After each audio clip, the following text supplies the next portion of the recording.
Hello दोस्तों, Neeraj technology channel में आपका स्वागत है। आज हम भारतीय अर्थव्यवस्था के महत्वपूर्ण क्वेश्चन पूछेंगे जो एसएससी एग्जाम में एक हरदम पूछते रहता है। ठीक है, तो पहला नंबर क्वेश्चन दिया है, भारतीय अर्थव्यवस्था कैसी है। तो भारतीय अर्थव्यवस्था मिश्र अर्थव्यवस्था है, इसमें निजी और सरकारी दोनों मिल के काम करते हैं। ठीक है, सेकेंड नंबर क्वेश्चन दिया हुआ है, मिश्र अर्थव्यवस्था से क्या अभिप्राय है। तो सरकारी और निजी क्षेत्र का सह-अस्तित्व कोई मिश्र अर्थव्यवस्था करते हैं। ठीक है, तीसरा नंबर क्वेश्चन दिया हुआ है, आर्थिक विकास के दृष्टिकोण से भारत की गिनती होती है। ठीक है, तो आर्थिक विकास के दृष्टिकोण से भारत को विकासशील राष्ट्र के रूप में जाना जाता है।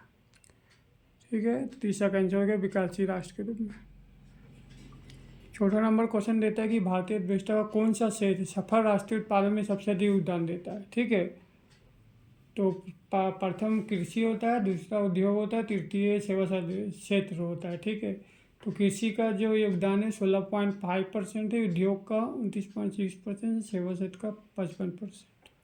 ठीक है, तो सबसे ज़्यादा योगदान देता है भारतीय व्यवस्था में सकल राष्ट्रीय उत्पादन में सेवा क्षेत्र जो 55% है, तो तृतीय क्षेत्र हो जाएगा इसका आंसर। ठीक है, पाँचवा नंबर क्वेश्चन दिया हुआ है कि वन अर्थव्यवस्था किसे कहते हैं। तो वन अर्थव्यवस्था उसको कहते हैं जिसमें ना निर्यात होता है ना आयात होता है। ठीक है, इसको वन अर्थव्यवस्था कहते हैं। छठा नंबर क्वेश्चन दिया हुआ है, एशिया अर्थव्यवस्था को क्या कहते हैं जिसका शेष विश्व में कोई संबंध नहीं है। तो वन अर्थव्यवस्था जिसका विश्व में कोई संबंध नहीं होता। ठीक है, क्योंकि वह ना निर्यात होता है ना आयात होता है। सातवां नंबर दिया हुआ है, किसी देश का आर्थिक विकास निर्भर करता है। ठीक है, तो किसी देश का आर्थिक विकास किस पे निर्भर करता है, प्राकृतिक संसाधन में, पूंजी के निर्माण में, बाजार का आकार। मतलब प्राकृतिक संसाधन बहुत सारा होगा, कोयला, पेड़ पौधा, कोयला, अनाज, खनिज लवण, ये सब।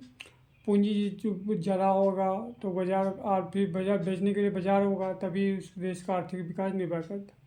ठीक है, आठवां नंबर क्वेश्चन दिया हुआ है कि बेसिक करेंसी से क्या का अर्थ क्या होता है, ग्लोबलाइजेशन इसको कहते हैं। तो बेसिक मतलब होता है घरेलू अर्थव्यवस्था का बेसिक अर्थव्यवस्था के साथ एकीकरण। ठीक है, मतलब घरेलू जो हम लोग अर्थव्यवस्था का बेसिक अर्थव्यवस्था मतलब विश्व की अर्थव्यवस्था के साथ एकीकरण जो। ठीक है, नौवां नंबर दिया हुआ बेसिकरण की परिभाषा से क्या अभिप्राय है। बेसिकरण से तो अंतर्राष्ट्रीय व्यापार में बाधाओं को समाप्त करना। ठीक है, बेसिकरण की परिभाषा से क्या पता है, अंतर्राष्ट्रीय व्यापार में बाधाओं को समाप्त करना। ठीक है, मतलब कोई व्यापार करने नहीं था तो इसको बेसिकरण से ही होता है कि सबको व्यापार करे। 10वां नंबर क्वेश्चन दिया हुआ है कि भारतीय अर्थव्यवस्था के बेसिकरण का क्या अर्थ है। तो भारतीय अर्थव्यवस्था के बेसिकरण का भी अर्थ है दूसरे देशों के साथ आर्थिक संबंधों पर लगे प्रतिबंध को कम से कम करना। ठीक है, मतलब दूसरे में जो आर्थिक विकास में प्रतिबंध लगा हुआ है उसको कम से कम करना। ठीक है, 11वां नंबर दिया हुआ है, भारत की कुल श्रम शक्ति का लगभग कितना प्रतिशत कृषि में लगा हुआ है। ठीक है, मतलब भारत के कुल श्रमिक कितना प्रतिशत कृषि में भाग में लगे हुए हैं, तो 54%।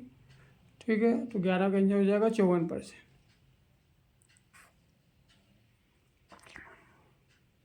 ठीक है, तो भारतीय अर्थव्यवस्था का महत्वपूर्ण क्वेश्चन था। और अगला वीडियो में अगला क्वेश्चन बताएंगे। ठीक है।